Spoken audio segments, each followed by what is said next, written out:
જય શ્રી કૃષ્ણ મિત્રો, સ્વાગત છે તમારું મારી યુટ્યુબ ચેનલ શ્રી હરિદર્શનમાં।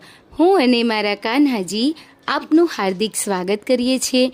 મિત્રો, આજે પુરુષોત્તમ માસનો 17મો દિવસ અને 17મા દિવસની કથા, જેનું નામ છે ભાગ્યનું ફળ। એક નાનકડું ગામ હતું અને તેમાં એક ડોસો રહે। તેને બે દીકરા હતા। ડોસાએ ખેતીમાં તનતોડ મહેનત કરી બંને દીકરાઓને પરણાવ્યા। થોડો જ સમય થયો કે ડોસો ગુજરી ગયો।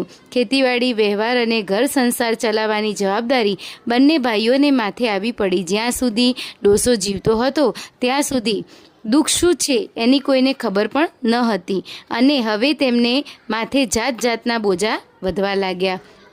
નાનો ભાઈ બહુ જ સીધો હતો ને મોટો ભાઈ જેમ કહે તેમ કરતો। ભાભીને માતા તુલ્ય માની તેમનું કહ્યું વેણ ઉથાપતો નહીં। સમય વીતતો ગયો। બંને ભાઈ પૂરા સંસારી થયા। મોટા ભાઈને એક દીકરી અને નાના ભાઈને 3 દીકરા અને 2 દીકરી। બધાનું પૂરું કરવાની જવાબદારી મોટા ભાઈના માથે રહેતી। એક દિવસ દૂધનું વાસણ નાના ભાઈના દીકરાથી ઢોળાઈ ગયું। મોટા ભાઈના વહુ મનની ઘણા દિવસથી ધૂંધવાતી આગ ભભૂકી ઉઠી। તેણે ઘરમાં કજિયો શરૂ કર્યો અને દેરાણીને કહેવા લાગી, તારા લાડકાને જરા કે કહેવાતું નથી, આટલું બધું દૂધ ઢોળી નાખ્યું। જેઠાણી કડવા વેણ બોલી અને બાપડી દેરાણીને મૂંગે મોઢે સાંભળી રહી, એક શબ્દ પણ બોલી નહીં। રાત્રે મોટાભાઈ ઘરે આવ્યો ત્યારે તેણે તેના કાન ભંભેરવા માંડ્યા। તમારું તો હૈયું જ ઠેકાણે નથી। નાની વહુ મને ગમે તેમ બોલી ગઈ, ગમે તેમ કરે, હવે બધા ભેગા રહે નહીં પાલવે, સહન સી રીતે ખાય? તમે કંઈ ન્યાય અન્યાય જોશો કે નહીં? આપણે જ 3 જણ ખાનારા અને એ જણ 7, અને તમે બધાનો ઠસેડો ક્યાં સુધી કરશો? એ તો સૌનું લાગ્યું સૌ ભોગવશે।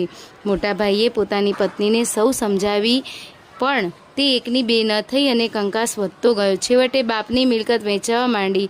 મોટા ભાઈના ભાગમાં ઘર આવ્યું અને નાના ભાઈના ભાગમાં એક ખેતર આવ્યું। હવે ઘરેણા ગાંઠાના ભાગલાની વાત આવી અને મોટી વહુએ કહ્યું કે અમારા કરતાં તમારા ખાનારા બમણા, એટલે તમારી ખોરાકી અને લુગડા લત્તામાં દર વર્ષે બમણું ગયું।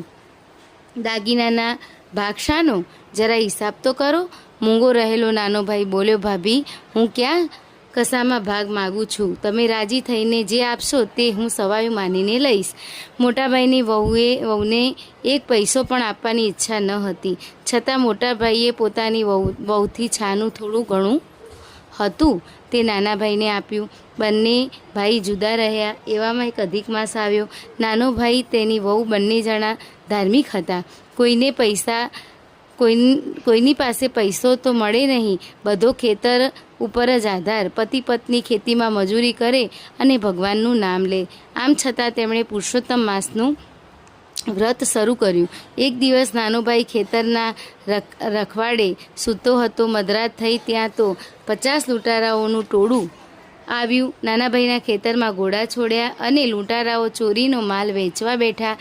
બિચારાનો સોના જેવો પાકેલો મોંઘો મૂલો પાક ઘોડાઓ ચરી જતા હતા અને એનાથી કશું બોલાય તેવું ન હતું। એ તો પુરુષોત્તમરાયનું નામ દેતો માળામાં બેસી રહ્યો। સવાર થતાં પહેલાં લૂંટારાઓ ચાલતા થયા। નાનો ભાઈ જુએ તો આખું ખેતર ઘોડાઓએ ખાધેલું અને ખૂંદેલું।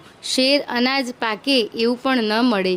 થોડી વાર થઈ અને નાની વહુ ખેતરમાં આવી। વહુએ જોયું તો આખું ખેતર ભેળાઈ ગયેલું।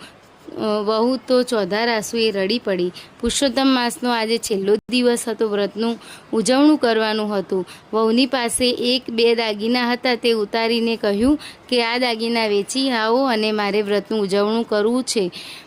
ભગવાનને આપવું હશે તો આપશે અને લઈ લેવું હશે તો લઈ લેશે। જેવા આપણા કર્મ તેવા ફળ। નાનો ભાઈ વહુના દાગીના લઈને બીજે ગામ વેચવા જતો રહ્યો। પરગામ જતાં તેને થયું, લાવને ખેતરમાં થતો જાઉં।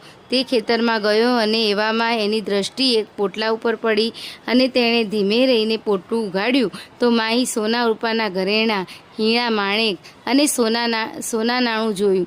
તે પોટલું લઈને પાછો વળ્યો। ઘરે જઈ પત્નીને વાત કરી અને પોટલું ખોલ્યું। પતિ પત્ની તો ભગવાનને ખરા ભાવથી નમી પડ્યા અને તેમણે ધૂમધામથી બ્રહ્મભોજન કરાવી દક્ષિણા આપી આનંદથી વ્રતનું ઉજવણું કર્યું. જય પુરુષોત્તમ ભગવાન. તમે જેવા નાના ભાઈ અને નાની વહુને ફળ્યા તેવા સૌને ફળજો. મિત્રો, આ હતી પુરુષોત્તમ માસના 17મા દિવસની કથા. ફરી નવી કથા સાથે મળીશું. ત્યાં સુધી મને રજા આપશો. જય શ્રી કૃષ્ણ.